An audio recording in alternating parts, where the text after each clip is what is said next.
Good morning, dears. I am here with you with new topics. The last topic was important topic, law of conservation of linear momentum, and today we are discuss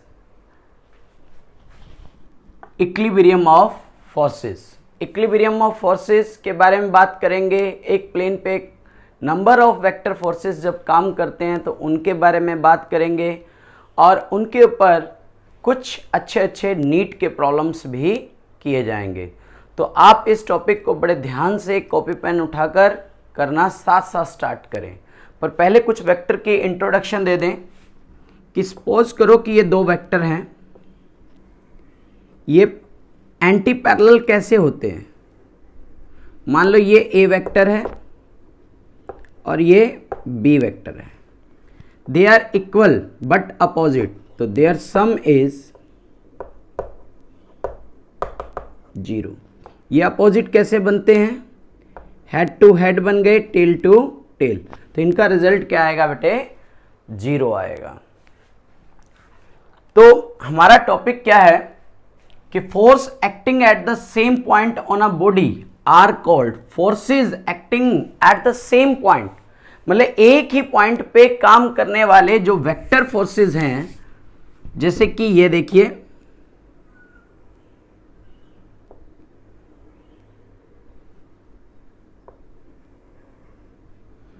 ये बाहर की ओर भी आ सकते हैं, जैसे कि F1, F2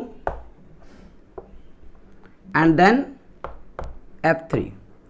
ये बाहर की ओर भी आ सकते हैं. जिस एक पॉइंट के ऊपर ये काम कर रहे हैं आर कॉल्ड concurrent forces. कि when number of vector forces are acting at one point, that is called concurrent forces. Clear? When a number of forces acting on a body at the same point and net balance force is 0. मतलब फिर क्या कह रहा है कि अगर इन तीनों vector forces का सम, ये बहुत ही इंपॉर्टेंट रिजल्ट है कि इन तीनों वेक्टर फोर्सेस का रिजल्ट अगर 0 है, will continue states of rest, चाहे तो ये रेस्ट पे रहें, और uniform motion along a straight line, it's said to be equilibrium. इस पॉइंट को हम क्या बोलते हैं बेटे? इक्विलिब्रियम बोलते हैं. Are you getting my point? कि when number of vector forces are acting at point, that is concurrent forces, and the sum of these forces, it may be a balance or it may be a unbalance, it may be at rest or it may be a in motion, their sum of the vector forces is always be 0. This result is so much important for mechanics. Note down. इसके बाद अभी पुली वाले problems हमारे पड़े हुए हैं, तो note कर लीजिए बेटे. हम इसको अभी प्रूफ करेंगे कि क्या ये पॉसिबल है कि तीन वेक्टर फोर्सेस का जो सम अप होता है वो 0 होता है. नोट करिए, शाबाश.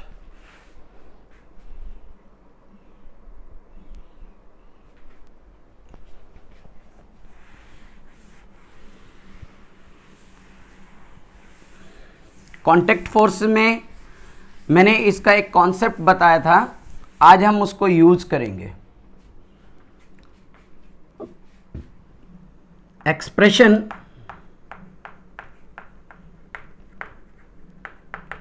For concurrent forces.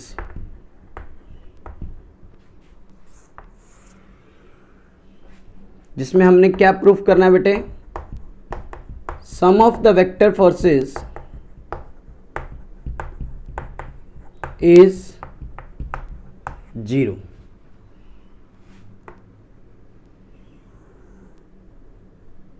F1 F2 F3,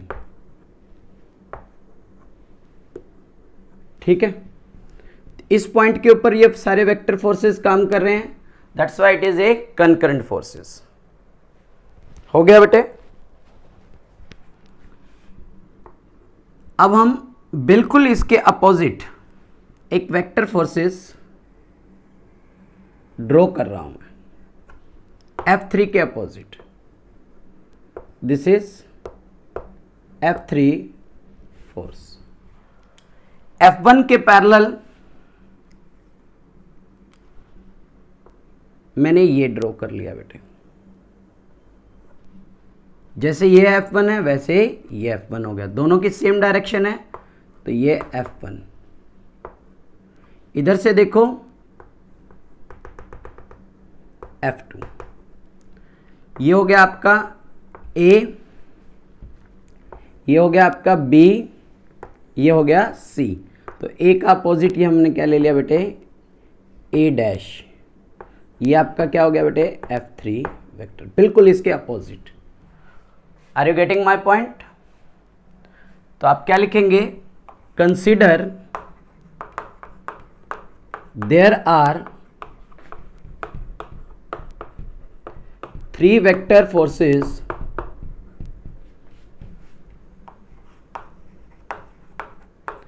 F1, F2 and F3 are acting at one point O। Clear हो गया? यहां देखिए O B A dash using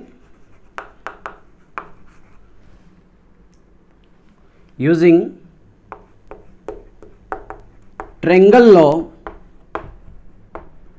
for O B A dash. Clear? तो हम क्या करेंगे, O B vector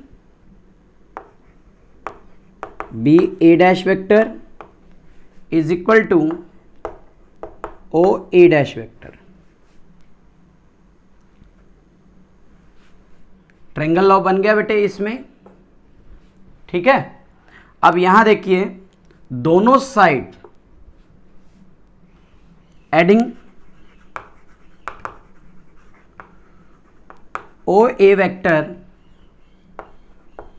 both side, तो O B vector plus B A dash vector plus O A vector, O A dash plus O A vector. अभी मैंने आपको बताया कि ये ए डैश, ये ए, ये ओ, इसकी वैल्यू भी F3, इसकी वैल्यू भी F3। तो O A vector plus O A dash vector equal and opposite, they are negative vectors, that's why their result is 0। इसकी वैल्यू देखिए O A B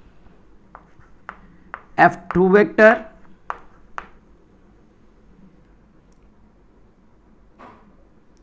F1 vector F2 vector, O A क्या है आपका F3, और they are equal and opposite, that should be 0। तो ये आपके पास क्या आ गया बेटे, रिजल्ट जो हमारा टारगेट था। Note down.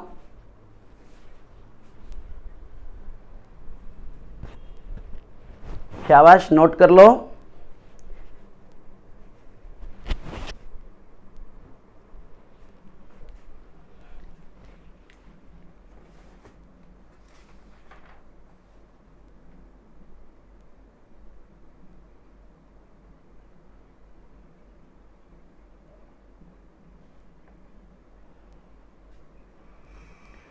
डन है बेटे? शाबाश कर लो। अब इसके ऊपर हम लोग न्यूमेरिकल्स करेंगे कि कंकरेंट फोर्सेस का रिजल्टेंट कैलकुलेट करते हुए हम टेंशन कैसे कैलकुलेट करते हैं।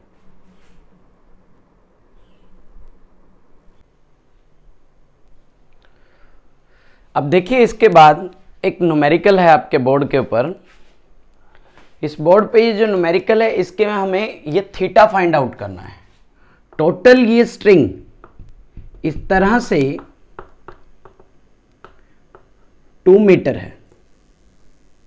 क्लियर? इसमें एक 6 kg का वेट इस तरह से हैंग किया हुआ है, 6 kg वेट। तो इसको हम बना ले 60 न्यूटन। बिल्कुल सेंटर में, मतलब 1 मीटर ऊपर 1 मीटर नीचे से एक 50 न्यूटन का फोर्स उसको पुल कर रहा है हॉरिजेंटली। तो कहता है कि ये वर्टिकल लाइन से बनाने वाला जो एंगल है दैट थीटा की वैल्यू क्या होगी। तो देखिए ये टी है, ये थीटा है, तो ये वर्टिकल है, तो ये एंगल क्या हो जाएगा बेटा, थीटा। तो ये इसका horizontal component T cos theta, T sine theta. Clear? ये टी साइन थीटा, तो इधर एक इसके अपोजिट में ये अलग टुकड़ा काउंट होगा। मैंने बताया था जितने पीस हो उतने ही आपने उसमें टेंशन बनाने हैं। T2 इधर भी T2, बट ये T2 इस T2 से क्या हो जाएगा, action and direction always equal and opposite. तो इसका मतलब ये वाला T cos थीटा इस 60 न्यूटन के बराबर, क्योंकि इक्विलिब्रियम कंडीशन में है। कौन सी कंडीशन में है? इक्विलिब्रियम कंडीशन में है। ठीक है, तो यहां पे हमारे पास इक्वेशन तैयार हो जाएगी। तो find the value of theta. शाबाश, नोट कर लो। तो नाउ देखिए T1 T साइन थीटा के बराबर है, that is equal to 50। T cos theta is equal to 60 के बराबर है। यहां पे equation 1 and equation 2, there are 2 equations, you have it. तो अब हम इसको इक्वेशन 1 को इक्वेशन 2 से क्या करेंगे बेटे, डिवाइड करेंगे। Equation 1 divide by equation second, तो T sine theta T cos theta 50 by 60, T से T cancel, sine by cos क्या होगा, tan थीटा 5 बाय 6, तो थीटा की वैल्यू क्या हो जाएगी, tan इनवर्स 5 बाय 6। नोट कर लो।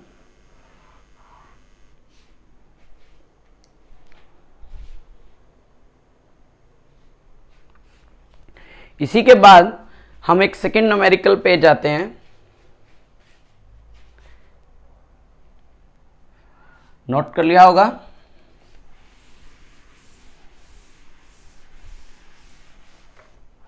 Second numerical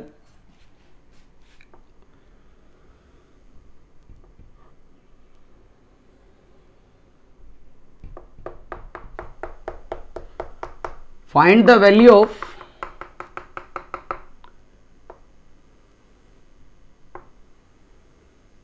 T1 and T2, find the value of T1 and T2 जहां पे इक्विलिब्रियम कंडीशन है 4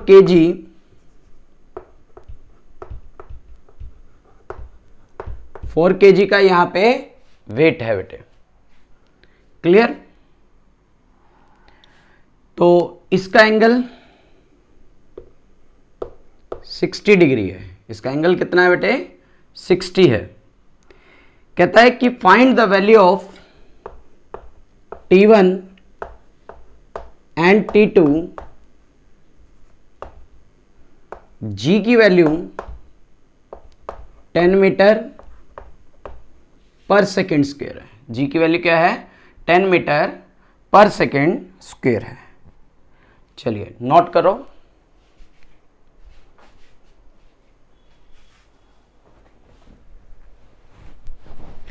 अब हम इसका एफबी डायग्राम यहीं पे बना लेंगे।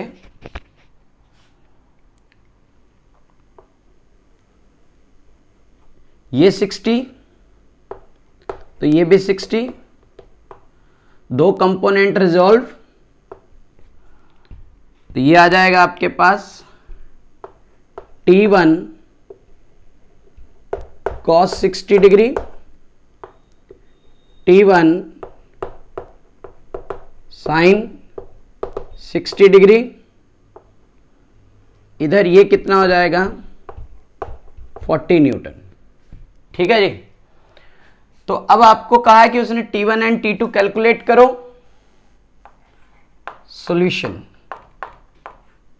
सॉल्यूशन में देखो कि इक्विलिब्रियम कंडीशन में कहा है उसने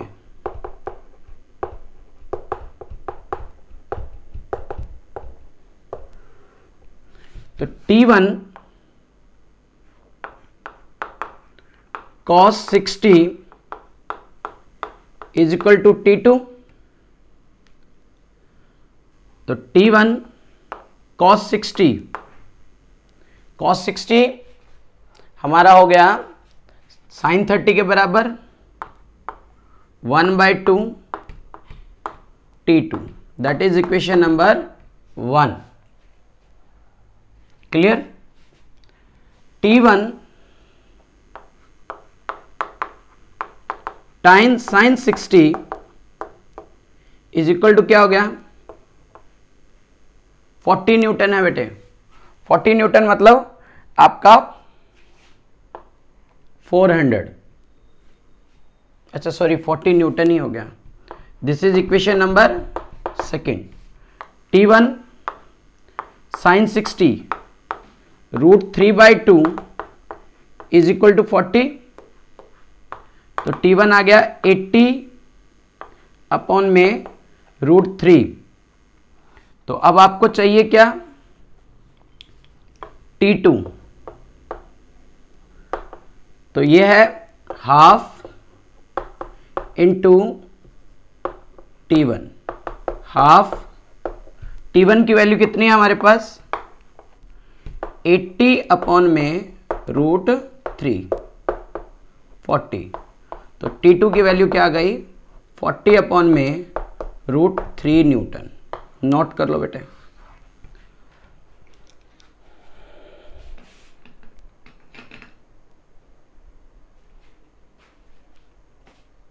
शाबाश, बहुत इंपॉर्टेंट क्वेश्चन है for neat and main. CBSE के लिए तो बेटे है ही है, जब हम कर ही रहे हैं तो। थर्ड क्वेश्चन,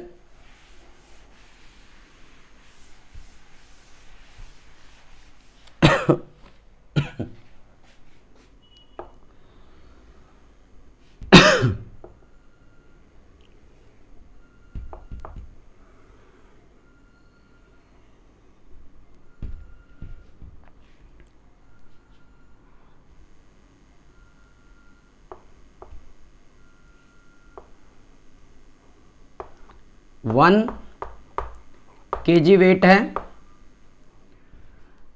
ये एंगल कितना दे रखा है बेटे? 60 डिग्री। ये एंगल कितना दे रखा है? 30 डिग्री।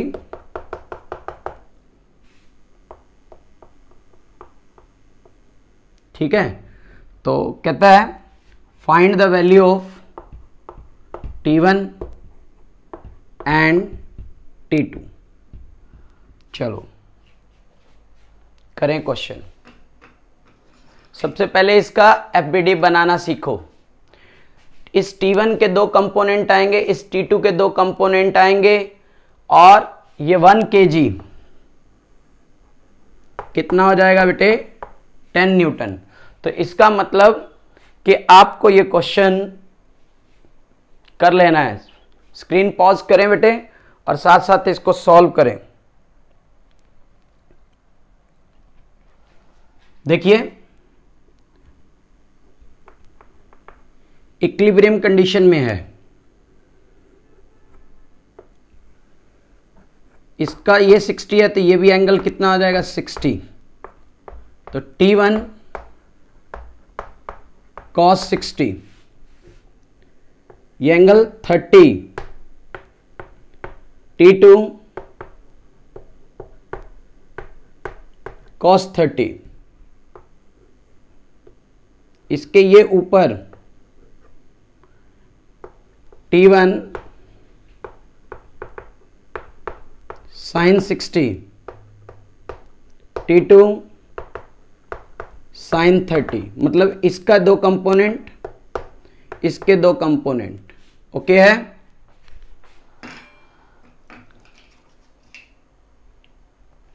तो देखिए ये दोनों फोर्स का सम अप इसको बैलेंस करेगा, ये दोनों इसको आपस में बैलेंस होंगे। तो T2 cos 30, T1 cos 60, T2 cos 30 हो गया हमारे पास √3/2, T1 cos 60 1/2। तो T1 की वैल्यू √3 न्यूटन आ गया, सॉरी T2 आ गया।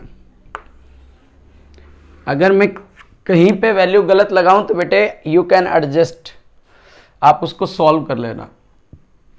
यहां पे देखो T1 sin 60 plus T2 sin 30 is equal to 10। T1 की वैल्यू है √32, sin 60 हो गया √3/2 plus T2 sin 30 1/2 is equal to 2। √3 को √3 से करोगे 3/2, T2 एलसीएम लेके 2 वहां पे चला जाएगा बेटे 20, कितना आ जाएगा 4 T2 20। तो T2 की वैल्यू क्या आ जाएगी 20/4 5 न्यूटन। क्लियर। तो T1 क्या होगा 5√3 न्यूटन, नॉट दिस। और बहुत ही इंपॉर्टेंट क्वेश्चंस हैं बेटे, ऐसे क्वेश्चन आप लोग अपने रेफरेंस एनसीईआरटी और जो भी बुक आप यूज करते हैं उसमें से आप ये क्वेश्चन निकाल के करें। और इसके बाद हम बहुत ही बेहतरीन टॉपिक लेके आएंगे और वो टॉपिक कनेक्टेड मोशन का है, मतलब पुली का questions. Clear. Thank you very much.